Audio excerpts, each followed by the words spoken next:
What's up, plant lovers? I'm Devin Wallien, and as you can see, my house plants are looking pretty beautiful. Last time I counted, I have about 125 house plants in my house plant room, as well as pretty much every room in my home. My family and I, we've been in the plant industry since the 1960s as purveyors of plants that we grow and sell across the country. And so since I was a little kid, I've been growing plants, tons of different kinds of different genus and species of loads of different house plants. And over that time, I've accumulated a lot of different tips and secrets to making sure your house plants look their absolute best.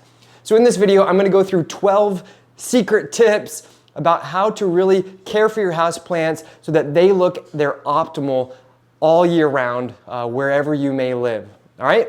So the first rule is you need to be ruthless when it comes to removing dying foliage. Once your leaves start to look yellow or brown, they're not going to turn green again. So I'm very ruthless about cutting them off as soon as they start to turn yellow. And that just really keeps a nice clean appearance on your plants. It makes them look healthy and it allows them to continue to produce new foliage. When you leave old dying foliage on your plants, they're spending a lot of energy allowing those leaves to finish their life cycle rather than producing new foliage. So I like to just help that process by cutting them off as soon as I start to notice they're turning yellow, and then they can start to produce new fresh foliage. Now, the one circumstance where you're not going to want to remove dying foliage is if you have a houseplant that just has maybe 1 or 2, maybe 3 leaves, and you can see that, it's just starting to get going and it doesn't have a lot of foliage left, then I will allow those leaves to gradually turn yellow, really finish off on their own before removing them. But otherwise,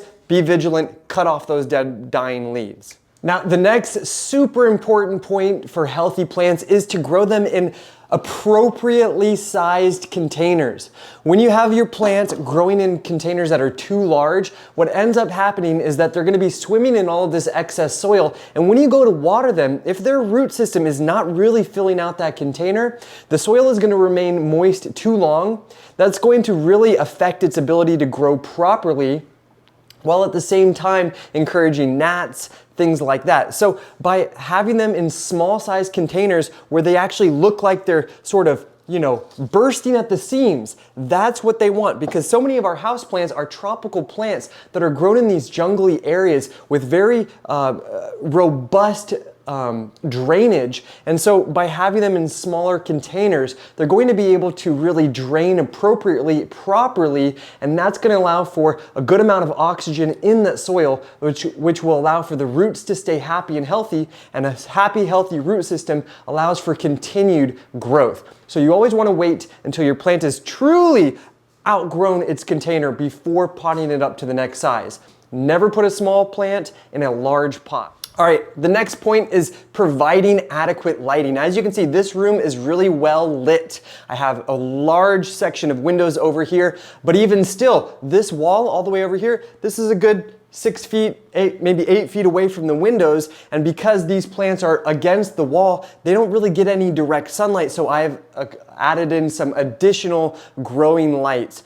If you're not providing sufficient lighting, your plants are going to stagnate. They're not going to grow. They're simply not going to be happy. And certain plants will end up getting all twisted and contorted by trying to find that light. In what is called phototropism, they're actually going to be seeking out that light, and that's going to make them have really uneven growth. So by providing them adequate lighting, whether it's through a really bright sunny window or with additional grow lights, that's going to allow for nice even-keeled growth around your plant.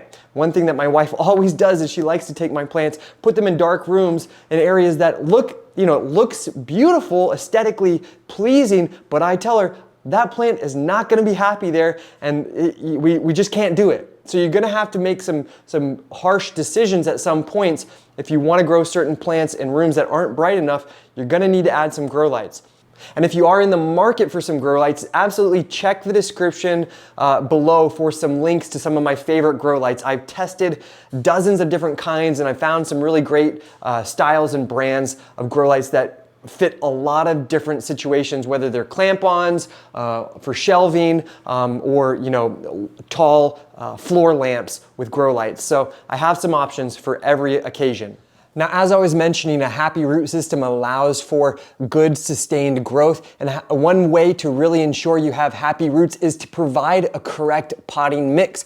Like I was saying, many of our houseplants, they come from jungly areas, or maybe they're succulents. They have specific requirements when it comes to the potting mix. And so by having really nice, fluffy, well-draining potting mix for your aroids or succulent cactus mixes for our succulents, that's going to allow for your plants to mimic their native growing conditions most accurately.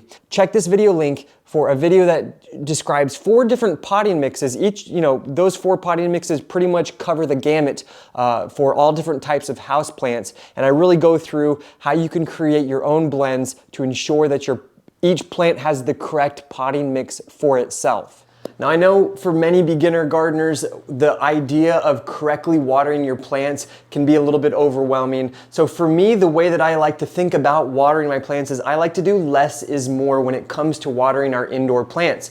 Yes, of course, all of our outdoor plants, we really want to give nice, heavy drinks on a less frequent basis to ensure that our plants are creating really deep root systems. But when it comes to indoor plants, it's so imperative that we do not let our soil stay too wet for too long. So that's why I prefer to employ watering less but more often when it comes to our houseplants.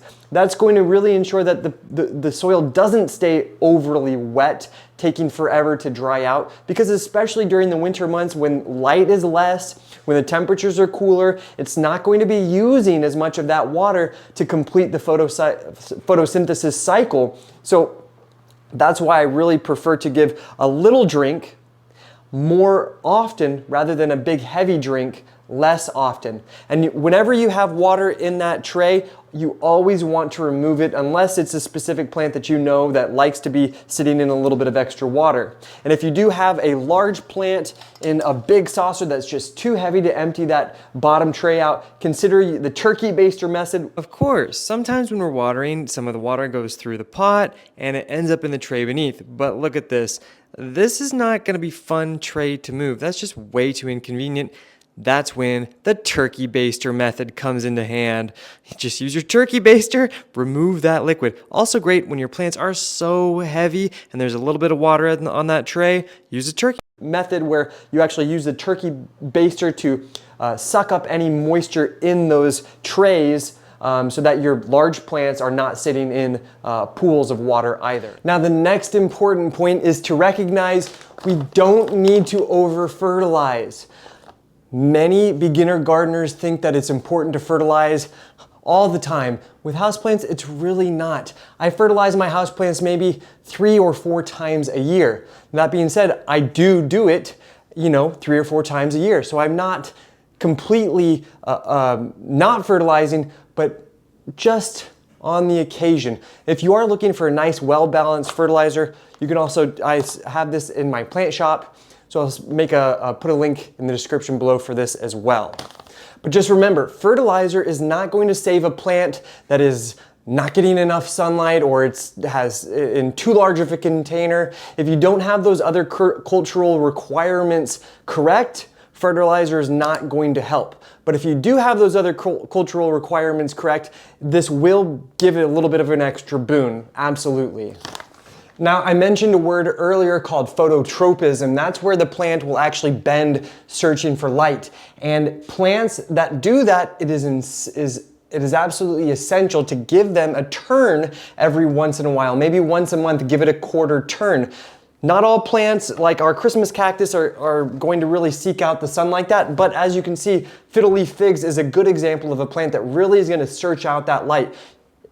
It was like this, going towards the window, and that's why I have given it this turn so that now it can even out, balance out. And by giving it that little plants that really start to bend like that, a little quarter turn once a month, you're gonna have a nice, even, upright growing plant. Now, the next point is simply a subjective opinion that I have, and that's I always love to grow plants. I love to grow a variety of different shapes and sizes, plants that are upright with plants that are trailing, plants that are climbing. That's gonna create a lot of nice variety and interest. And one of my favorite ways to do so is with a little plant trio, 3 plants utilizing the same concept that a lot of gardeners will use with our outdoor mixed containers. That's having a spiller, a filler, and a thriller. And for me, that means having one plant that has an upright growth, having one plant that's more of a rounded plant, and having one plant that is more of a trailing growth. And that can create a really nice little scene wherever you might be growing them in your house.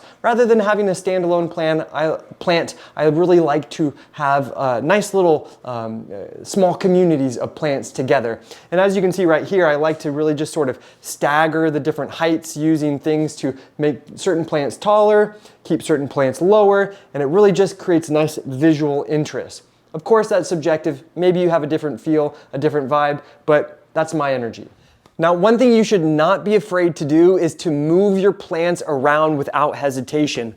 As you can see, this Christmas cactus right now, we're in October, and this beauty is really budding up gorgeously. You can see all of those flower buds. Now, this took me a while to find the right place for this plant, but I have eventually discovered that over here by this window, it creates the perfect environment for this plant to grow happily, and it really produces a boatload of gorgeous flowers. But it took me a little bit of testing and trialing in different areas, and that can be a little bit of a patient process. I typically will give a plant 3 to 6 months in a certain location before deciding whether or not it's happy there or if I should move it. So plants are slow, they take a while to adapt, so do not try to rush the process. But also don't be afraid to move them if they're not happy where they are. Now, one of the most annoying things for me to do is to clean the surfaces of where the plants are growing, but it is so important. Just a general house tidying thing. Plants, they're dusty and dirty, but if you are routinely cleaning the surfaces where they're growing, that's really going to allow your plants to be the stars. And it's also going to help to minimize the amount of dust that our leaves collect. I know for a lot of you guys, you get frustrated about dusty leaves. That's one of the things that I do to really ensure that my plants don't accumulate extra dust is, twice a month I'll go and really lift up my plants and wipe down the surfaces to keep all of these hard surfaces nice and clean for my plants to be the stars. Now, another bit of subjective opinion is utilizing good containers. I really always try to use good pots inside my house, and that just really keeps a nice, clean, good feeling energy. As you can see with these plants, if I just had this, gray plastic plant there, it just doesn't have the same sheen, doesn't have that same good feel as it has when it's in this beautiful ceramic container. That doesn't mean you can't grow in plastic. I do have some plastic containers in my houseplant room, but for the most part, I really try to keep things in good, heavy-duty containers, whether that's ceramic or even sometimes glass like this guy. And when I need to use saucers, I always try to match the saucers as much as possible. Having a terracotta saucer with a terracotta pot, it's classic, it's timeless, it looks beautiful, and it looks like you are putting in effort because you are. So, give yourself that extra little degree of beauty. Now, as it is the end of October here in Westchester, I have most of my houseplants back inside, but one thing that is essential to do for your succulents, as well as any plants that are a little bit of a laggard, plants that just are not growing as quickly as you think they should, I always put those guys outside during the summer months, and it really helps to catapult their growth. It's absolutely essential for our succulents because they really need the nice, hot, direct sun during the summertime, and that which will, really allow them to stay looking good all winter long. So you can see plants like this guy, still have him out here for a few more days. And for other house plants like Amaryllis, for instance, putting them outside during the summertime and leaving them outside until really the last minute possible is actually going to provide them that sort of cyclical change of the seasons, which will initiate new flower growth for my Amaryllis, for instance, as well as things like our Christmas cactus. And last but not least, I get rid of plants that don't do well for me. If after a year or so the plants look something like this, I throw them away or I'll trade them. for something else that is gonna grow well for me. I don't waste space on plants that look like this for too long. I have to be ruthless about that, especially with having so many house plants.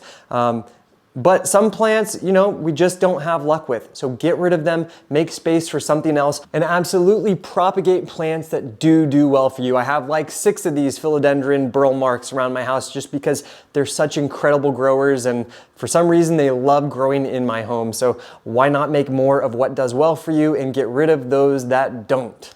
Well, so I think that is about it. Hopefully with all of these tips, now you have some concrete ideas on how you can ensure your houseplants are growing happily and healthily and providing you with the most beauty they possibly can inside your home. If you do still have any further questions or comments or your own experiences, make sure to leave them down in the comment section below. And if you are looking for some one-on-one plant help, consider becoming a member of my YouTube channel. As a member, it gives you access to a private chat room where you can ask me direct questions and I'll respond with video messages, audio messages, text messages, or what have you, so that you can get the right information to help grow your plants more beautifully. Anyways, thanks for joining me here on Plant Vibrations. I'll catch you guys soon. Ciao.